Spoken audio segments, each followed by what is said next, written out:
Hello everyone, CSIR में SO की vacancy निकली है जो काफी अच्छे पदों पर रहने वाली है, जिसकी 100 पोस्ट रहने वाली है। जो 23 जून से फॉर्म स्टार्ट हो चुके हैं और 13 जुलाई तक इसके फॉर्म चलेंगे। तो अपन इसके बारे में डिटेल से बात कर लेते हैं कि इसमें कौन कौन फॉर्म अप्लाई कर सकता है, कहाँ पे अप्लाई कर सकता है, कौन सी साइट पे जाकर के अप्लाई करना है, क्वालिफिकेशन क्या रहने वाली है, एज क्राइटेरिया क्या रहने वाला है, और इन सब चीज़ों के बारे में अपन बात कर लेते हैं। तो CSIR में ये वैकेंसी निकली है, एएसओ की भर्ती है जो 2026 की वैकेंसी है। और इसमें कौन भर सकता है, स्पेशली इस चीज का ध्यान रखना है कि इसमें केवल यूपीएससी सिविल सर्विसेज एग्जामिनेशन 2024 के नॉन रिकमेंडेड कैंडिडेट्स के लिए सुनहरा अवसर है। मतलब 2024 में IAS प्री, CSE प्री का जो प्री और मेंस और इंटरव्यू तक पहुंच चुके स्टूडेंट जिनका फाइनल लिस्ट में नाम नहीं है, वो स्टूडेंट यहां पर अप्लाई कर सकते हैं। बाकी नॉर्मल स्टूडेंट जिन्होंने नहीं दिया है, प्री, मेंस और इंटरव्यू तक नहीं पहुंचे, वो स्टूडेंट इसमें अप्लाई नहीं कर सकते। इस चीज़ का स्पेशली आप लोगों को ध्यान रखना है। तो मैं महत्वपूर्ण तिथियों की बात कर लेता हूँ कि इसका आवेदन तिथि 23 जून 2026 सुबह 10 बजे से स्टार्ट हो चुके हैं ये फॉर्म। और अंतिम तिथि की अपन बात कर लेते हैं 13 जुलाई 2026 तक सुबह शाम को 5 बजे तक ये फॉर्म भरे जाएंगे। और फीस जमा करने की तिथि भी 13 जुलाई 2026 शाम को 5 बजे तक है। तो अपन योग्यता की एलिजिबिलिटी की बात कर लेते हैं। तो किसी मान्यता प्राप्त विश्वविद्यालय से स्नातक ग्रेजुएशन की डिग्री आपके पास होनी चाहिए। साथ ही यूपीएससी सिविल सर्विसेज एग्जामिनेशन 2024 आपका प्री, मेंस और इंटरव्यू तक आप पहुंचने चाहिए। चाहे आप फाइनल लिस्ट में आपका नाम नहीं आया हो, वो यहाँ पर क्वालिफाइंग है, वो ही वहाँ पे सिलेक्टेड होंगे। इस चीज़ का आप स्पेशली ध्यान रखिए।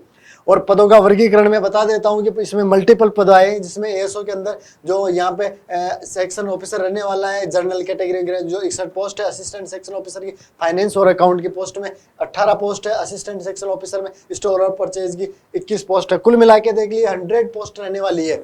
और अपन एज क्राइटेरिया की अपन बात कर लेते हैं जो 13 जुलाई 2026 के अनुसार होगी। और अधिकतम आयु 33 वर्ष रहने वाली है। SC/ST के लिए 5 वर्ष रहने वाला, ओबीसी नॉन क्रिमिनल लेयर के लिए 3 वर्ष रहने वाला, PWD अनरिजर्व्ड के लिए 10 वर्ष और SC/ST के लिए PW के लिए 15, PW OBC के लिए 13। एक्स सर्विसमैन के लिए नियम अनुसार होगा, वहाँ पे आप देख लेना। ये टेलीग्राम चैनल पे मैं डाल ही दूंगा। CSIR डिपार्टमेंटल कैंडिडेट की मैं बात करता हूँ, उसको 5 वर्ष में छूट मिलने वाली है एज के अंदर। अन्य कोई भी वर्ग है, इसमें कोई भी छूट नहीं रहने वाली है। तो मैं बता देता हूँ उसमें पे लेवल और काफ़ी अच्छी सैलरी, इसमें अट्रैक्टिव सैलरी है। तो आप लोगों को जो भी वहाँ तक प्री, मेंस और इंटरव्यू तक पहुँच चुके हो स्टूडेंटों को जरूर बढ़ना चाहिए। और किस बेसिस पे इसका सिलेक्शन होगा वो सारी चीज़ें की अपन बात कर लेते हैं। पे लेवल रहने वाला है 44,900 से 1,42,400 प्रतिमाह आपका वेतन रहेगा, जिसमें DA, TA और HRA सब सुविधाएं होगी गवर्नमेंट की तरफ से। आवेदन शुल्क रहने वाला है इसमें जनरल, OBC और EWS के 500 रुपये रहने वाले हैं। और महिला SC/ST PWD एक्स सर्विसमैन की कोई ही फीस नहीं रहने वाली। मतलब महिलाएं जो भी है ना एक्स सर्विसमैन, उनको तो जाओ, इसमें क्वालिफाइंग है pre main, mains main, interview में, तो उनको जरूर फॉर्म भरना चाहिए। और इसका अपन बात कर लेते हैं चयन प्रक्रिया, सिलेक्शन प्रोसेस क्या रहने वाली है।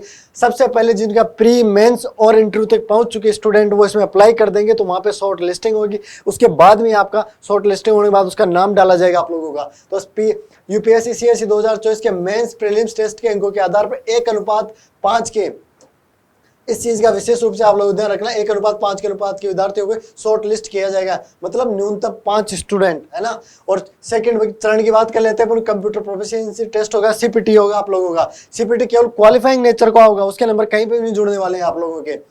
और थर्ड चरण की अपन बात कर लेते हैं। यूपीएससी CSE 2024 में प्राप्त अंक कुल अंक प्री और मेंस के आधार पर CPT में क्वालिफाइंग उम्मीदवारों में से ही सिलेक्टेड होंगे। इस चीज का बता दिया है मैंने। 3 स्टेप में ये आपका फाइनल सिलेक्शन होगा। पहला चरण रहने वाला है कि आपका यूपीएससी में प्री और मेंस 2024 का आपके नंबरों के आधार पर 1:5 के आधार पर आपको शॉर्ट लिस्ट किया जाएगा। दूसरा आपका CPT होगा। CPT में आपका क्वालिफाइंग नेचर होगा, उसके कोई नंबर ऐड नहीं होंगे। और थर्ड की अपन मैं बात कर लेता हूँ, जो फाइनल सिलेक्शन होने वाला है, जो प्री और मेंस के अंकों के आधार पर और CPT क्वालिफाइंग कर चुके स्टूडेंटों का यहाँ पर फाइनल सिलेक्शन रहने वाला है।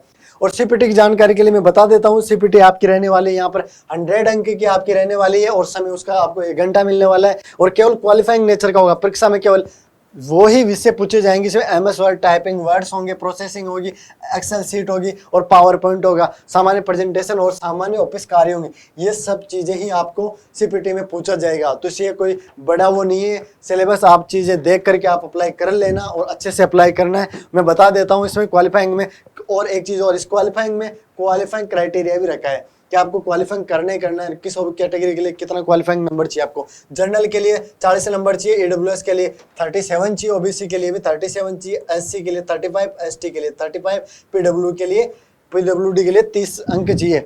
और परीक्षा केंद्र सीपीटी का मैं बता देता हूं कि कहां पर रहने वाला है। परीक्षा दिल्ली में आयोजित की जाएगी प्रस्तावित, और हालांकि सीएसआईआर आवश्यकता अनुसार अन्य शहरों में या दिल्ली के बाहर भी आयोजित करा सकता है। कोशिश यही है कि 99% दिल्ली के अंदर ही होगा, एक ही सेंटर होगा इनका। और कैडर आवंटन की स्थिति के बारे में बात कर लेते हैं।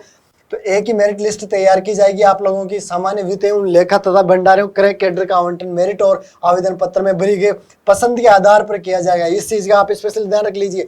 एक बार अगर आप कैडर का आवंटन होने के बाद में बदला नहीं जाएगा, अगर एक बार आपने सेलेक्ट कर लिया ना कि इस कैडर में अपने को पोस्टिंग लेनी है, तो उसके बाद में आप चेंज नहीं कर पाओगे।